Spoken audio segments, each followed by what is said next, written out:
What's going on, guys? Welcome back. And today I am going to be bringing you my set review of the LEGO Batmobile Tumbler Scarecrow Showdown. Now, I know that's a very complex and long title, but as you know, I'm a huge Dark Knight Trilogy fan, and for the longest time I wanted to get my hands on a LEGO Tumbler, but they were always so expensive in the past until last fall when they released this $50 Tumbler set, which I immediately wanted to get my hands on, but I took too long to purchase it, and it was very popular. So it sold out very quick, but a couple weeks ago I finally got my hands on the LEGO Tumbler, as well as the LEGO Harry Potter Burrow set, which I'll probably do a review for as well, but that one will take a little bit longer, and I figured I may as well review this set first because it is the smaller of the two, so let's get into it. Starting off with the minifigures, we have the one and only Scarecrow himself. Now, there isn't a lot to talk about with this minifigure, aside from the fact that it's the first ever version of Scarecrow from Batman Begins in LEGO, which is pretty cool,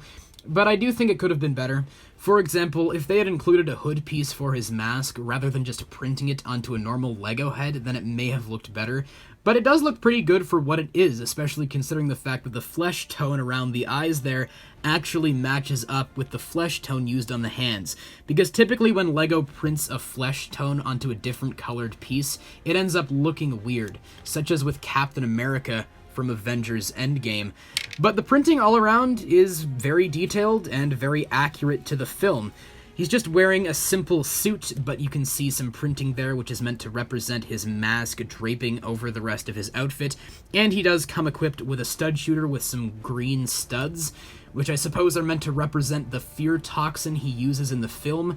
I can't say I remember him shooting fear toxin at people out of a gun, but I mean, it's a LEGO set, and they had to include a play feature somehow. All things considered, they could have implemented it into the set in a worse way. This is a pretty cool minifigure overall, although a few minor improvements could have made it a lot better. Our second and last minifigure is, of course, Batman. Now, I must confess that this minifigure is slightly disappointing. Don't get me wrong, the torso print is fantastic and very accurate to his appearance in the Dark Knight Trilogy, or more specifically, Batman Begins.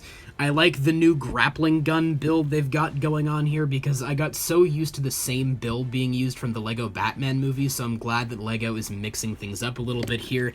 He comes equipped with a Batarang, but aside from that, the rest of this minifigure is just the same old stuff we've seen from Batman for years. The cowl and face are nothing new. We've seen them countless times.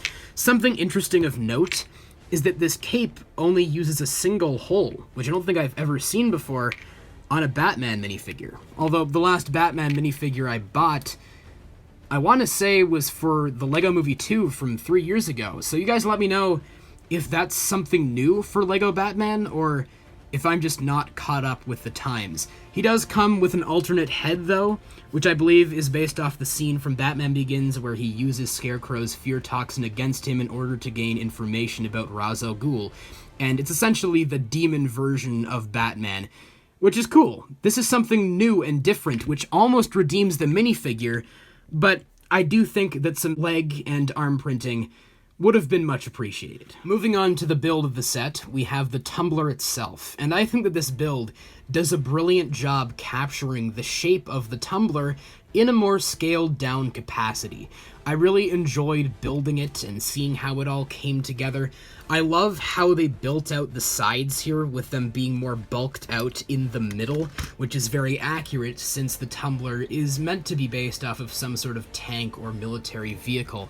At the front you have some stud shooters, which I don't mind because they don't look like some glowing green goo like on Scarecrow's stud shooter. They actually look like they could be bullets, which I think is pretty cool. You've got the larger wheels at the back, as well as the exhaust right there. I love all of these little fins along the top, which could be bat wings of some type. You can open up the middle here, and there's a spot where you can seat Batman, as well as some control consoles, which you can't see too well in this lighting, but they aren't really that prominent or interesting from a design standpoint. There is a storage clip right there for a Batarang, though, so that's pretty cool. My only complaint, really, would be that these fins on hinges at the back pop off very easily. I found that they aren't connected very well. That may just be me, and the pieces in my set are just weak and don't have solid connectivity.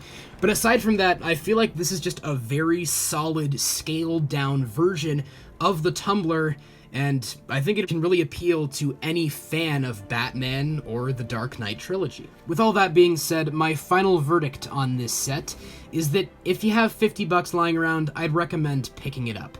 Once again, there are more detailed and accurate versions of the Tumbler out there in LEGO, but they're far larger and not really affordable for LEGO's general audience. This set gives you the bang for your buck. You get two pretty solid, if not slightly disappointing minifigures, along with a proportionate version of the Tumbler, which will look good as a display piece on your shelf, as well as being a fun playset for kids. But that's just about it for my review of the LEGO Batmobile Tumbler Scarecrow Showdown. You guys let me know. What are your thoughts on this set if you have it in your collection already, or are you considering picking it up after having watched my review? Just whatever your thoughts are, please let me know them all in the comments below. And of course, as always, I hope you guys have a great day. Take care,